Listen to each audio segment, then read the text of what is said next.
अस्सलाम वालेकुम मेरे भाइयों और बहनों, उम्मीद करता हूँ आप सब खैरियत से होंगे। आप सब सोचते होंगे कि मैं इतनी ज़्यादा बातें करता हूँ, आखिर ये बातें मैं लाता कहाँ से हूँ। ऐसी बातें जो अहले इस्लाम के, जो ईमान वालों के दिल गरमाती हैं और दुश्मनों के दिल जलाती हैं। तो मैंने फैसला लिया कि अब वक्त आ गया है कि आपकी मुलाकात अपने पीर और मुर्शिद से करवाई जाए, जो कि मेरे मुर्शिद हैं। आपके सामने इनसे सवाल और जवाब भी होंगे ताकि आपको सीखने का मौका मिले जिस तरह हमने सीखा। मैंने मुर्शिद से दरख्वास्त की तो मुर्शिद ने मेरी दरख्वास्त कबूल की, एक शर्त पर कि मुर्शिद की बात मिन्नो अन अवाम तक पहुंचाई जाए, किसी बात को काटा ना जाए, किसी बात को सेंसर ना किया जाए। तो मैंने मुर्शिद की ये दरख्वास्त कबूल की।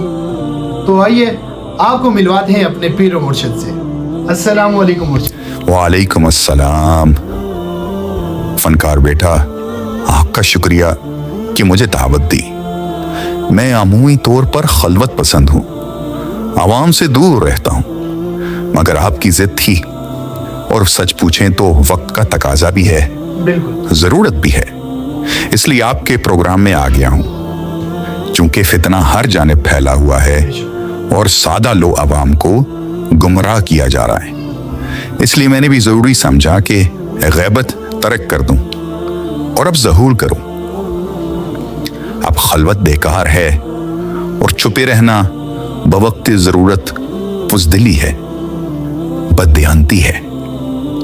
एक छुपे हुए इमाम या मुर्शिद से मुसलमानों को कोई फायदा नहीं होता। ऐसे इमाम या मुर्शिद का होना ना होना बराबर है। अब चूंकि मैं गैबत से निकल आया हूं, खलवत छोड़ दी है, सबसे पहले आपके पॉडकास्ट पर आया हूं। आपका मकसद नेक है, आपका काम दावत और तबलीग का है, इसलिए हम फकीर भी हाजिर हैं। आप बिल्कुल सवाल करें और जो अल्लाह की तौफीक होगी आपको जवाब देंगे इंशाअल्लाह। बहुत शुक्रिया मुर्शिद, अल्लाह पाक आपको जज़ाए खैर दे। आपने दरख्वास्त कबूल की। तो मेरे भाइयों, ये है मेरे मुर्शिद जिनसे मैंने सब कुछ सीखा है। ये जो आज मैं आपके सामने बातें करता हूँ, जो मैं आपको कुछ इल्म सिखाता हूँ, ये सब कुछ मैंने इनसे सीखा है। आप सब मेरे मुर्शिद के लिए दुआ कीजिएगा। चलिए एक काम करते हैं, अभी सवाल और जवाब तो इनसे होते रहेंगे, लेकिन सवाल आपकी मर्जी का। अभी आपको मौका देते हैं कि आपको कौन सा ऐसा सवाल तंग करता है जिसका जवाब आपको नहीं आता। और रावजियों, आप भी अपना सवाल कमेंट के अंदर कर सकते हो। जैसा सवाल रखोगे वही सवाल हम अपने मुर्शिद के सामने रखेंगे, लेकिन सवाल हिसाब का रखना। अगर सवाल उल्टा रखोगे तो थप्पड़ भी वैसा ही पड़ेगा, क्योंकि ये मेरे मुर्शिद हैं। इंशाअल्लाह मिलते हैं अगली वीडियो में।